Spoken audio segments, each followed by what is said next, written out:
L'invité de ce Smart Impact, c'est donc Alvin Sévérien. Bonjour. Bonjour. Bienvenue, vous êtes le cofondateur, le directeur général d'Algama, créé en 2013 avec deux amis d'enfance, c'est ça? Absolument. C'était quoi votre idée de départ? Pourquoi vous êtes lancé? Alors, nous nous sommes lancés parce que nous étions consommateurs de spiruline, donc qui est une microalgue. Oui. On la consommait en comprimé, en réalité en poudre. Et on s'est rendu compte que c'était quelque chose de vraiment intéressant, mais sous-exploité. Donc, l'idée était de voir comment est-ce qu'on peut aller plus loin, comment est-ce qu'on peut en tirer les bienfaits pour la transformer en ingrédient du quotidien.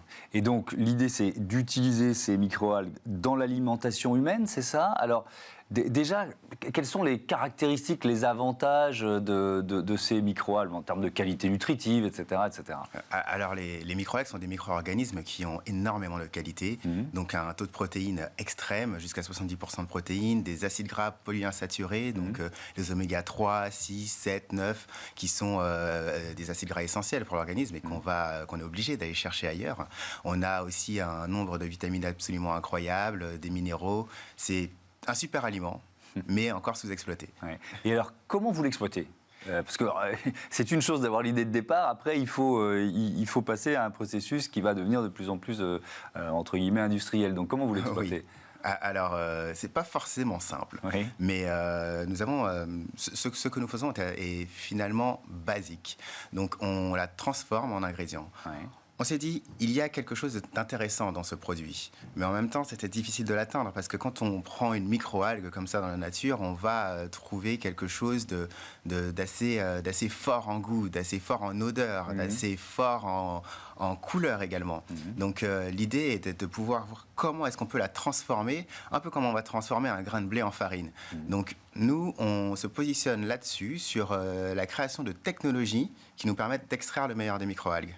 D'accord. Et donc, effectivement, il y a eu 25 brevets déposés, je crois. Aujourd'hui, c'est 40 salariés. Algama, 50 recrutements prévus parce qu'il y a eu une levée de fonds récente, c'était au mois de janvier, je crois, de 13 millions d'euros. Alors, vous en êtes où quand on a une levée de fonds comme celle-là? Ça veut dire qu'on veut accélérer évidemment son développement, sa croissance. Vous en êtes où aujourd'hui? On en est à quel stade du développement d'Algama? Alors effectivement, on a une technologie qui est éprouvée, qui fonctionne très bien et que nous sommes en train d'installer dans une usine que nous venons d'acheter. Donc là, on est vraiment au stade industriel. On a pu déjà travailler avec des partenaires industriels par le passé et donc c'est ce qui nous a permis de livrer nos premiers clients. Et aujourd'hui, propriétaire de notre usine, une équipe qui grandit, des clients qui sont très satisfaits des produits que nous avons créés. Donc maintenant, c'est la croissance. 25, je reviens sur les brevets quand même, 25 brevets déposés.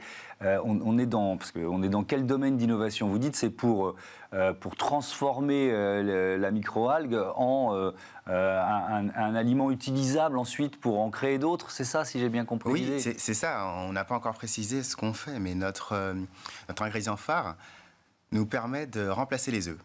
Okay. Donc, à partir de l'algue, c'est pas intuitif, j'en conviens, mais on va réussir à... Pour les protéines, c'est intuitif quand même. Pour les protéines, oui. Bon, parce que finalement, l'œuf, c'est une protéine extrêmement fonctionnelle dont on se sert pour texturer de nombreux aliments. Alors, c'est ce qui nous permet d'avoir le gâteau, d'avoir la mayonnaise. Et c'est comme ça que nous avons évolué vers des protéines fonctionnelles et nous nous servons donc de cela pour remplacer les œufs. Et en plus, on a un avantage, c'est que, bon, évidemment, il n'y a pas de problématique de goût, de couleur, de texture. On est sur quelque chose qui remplace vraiment très bien. On le remplace en plus avec la même quantité d'œufs et c'est moins cher que l'œuf. D'accord. Et ce produit phare, vous l'avez appelé Tamalga, c'est ça? C'est ça. Et donc, il est utilisé par qui aujourd'hui? Alors aujourd'hui, il est utilisé par des industriels de l'agroalimentaire. Je ne peux pas forcément révéler les noms. Non, mais... qu'ingrédientiste, on a notre discrétion, mais il est utilisé par des industriels qui l'utilisent essentiellement sur tout ce qui est boulangerie, viennoiserie, pâtisserie. Donc il y a beaucoup d'œufs qui sont utilisés dans ce secteur, mais d'autres également. D'autres qui vont vouloir texturer. Donc par exemple, on a des acteurs qui sont dans les steaks végétaux. Pour pouvoir amener du liant à leurs steaks végétaux, ils utilisent donc du tamalga. Et ça devient quoi? C'est une poudre? Oui. C'est une poudre que vous livrez. Donc là, vous avez acheté une usine. Elle se situe où? Quels sont les défis quand on passe à l'industrialisation? Alors, l'usine se situe à Liège, en Belgique. Et les défis sont assez nombreux parce que ce sont de nouvelles responsabilités, ce sont de nouveaux actifs pour la société qui sont assez lourds.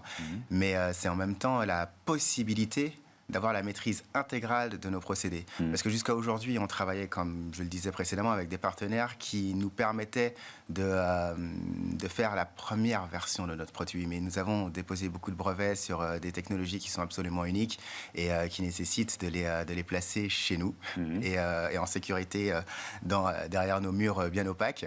Donc, parce que nous sommes parvenus à atteindre un niveau de transformation qui est absolument unique au monde et qui nous permet de révéler vraiment une fonctionnalité comme personne n'arrive à le faire. Les algues, je reviens à la matière première, elles sont, je vais poser vraiment des questions de base, mais elles sont en accès libre? Ou alors c'est une ressource qu'il faut acheter, que d'autres essayent aussi de transformer peut-être pour d'autres usages? Oui, c'est une ressource qui est produite.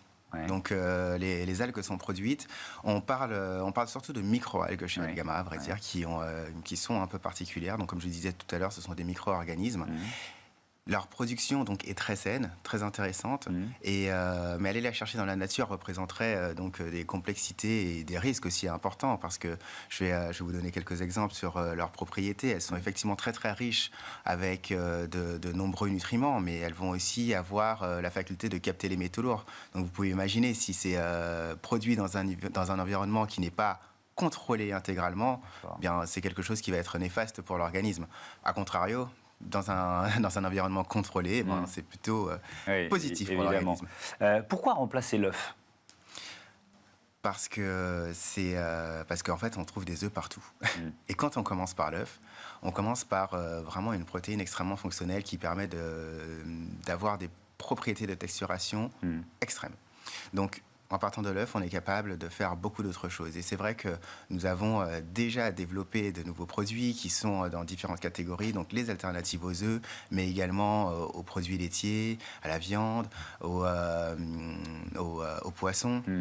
Donc vraiment quelque chose de très très large pour pouvoir vraiment alimenter l'industrie. Et donc nous positionnons sur les ingrédients qui permettent aux industriels, mais pas que en réalité, parce que c'est aussi aux chefs ou aux plus petites entreprises de créer de nouveaux produits pour le quotidien. Est-ce qu'il y a aussi un débat alors je ne sais pas ce que représente le marché de l'œuf aujourd'hui, ça doit être assez faramineux, assez gigantesque, mais sur les conditions de production, sur la maltraitance animale, enfin voilà, ça permet aussi de passer outre ces inconvénients ou ces critiques faites au marché de l'œuf.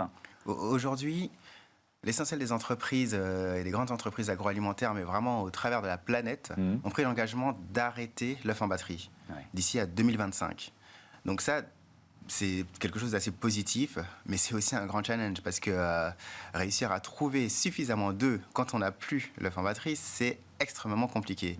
Donc nous venons répondre à cette problématique, mais une problématique qui finalement pour certains a été anticipée pour l'année 2025, mais commence à démarrer beaucoup plus tôt. Alors en France, on est déjà vraiment assez bon sur le plein air, mais Algama ne travaille vraiment pas exclusivement avec la France. Mais sinon, on a pu voir, notamment cette année et l'année dernière, qu'il y a eu déjà de nombreuses contraintes parce que le prix des œufs a été multiplié par 2, par 3 en Europe, jusqu'à 7 en Amérique du Nord. Donc on est sur un marché extrêmement volatile et avec de nombreuses pénuries dans plusieurs zones du monde. Donc on a eu déjà beaucoup de contraintes, notamment à cause des grippes aviaires, à cause de la hausse des matières premières, à cause de la hausse de l'énergie. Et donc nous répondons vraiment à cet ensemble de contraintes qui couvre un spectre très large. Dernier mot sur les recrutements, parce que je le disais tout à l'heure, vous êtes 40 salariés aujourd'hui, il y a 50 recrutements prévus. C'est quel type de profil? C'est plutôt des ingénieurs, quel profil vous cherchez? Alors, plusieurs types de profils. Nous cherchons évidemment des profils qui vont être donc des opérateurs de production au niveau de l'usine, mais également des ingénieurs, des docteurs, des profils commerciaux, parce que nous avons de plus en plus de clients donc, qui nous sollicitent et de moins en moins de ressources pour pouvoir répondre au téléphone. Donc, on cherche vraiment un spectre très large d'employés. Ce sera une toute nouvelle boîte bientôt. Et ben voilà, merci beaucoup et bravo. Merci Alvin Sévérien, à bientôt sur Bismart. On passe à notre débat, les métiers du BTP à impact positif.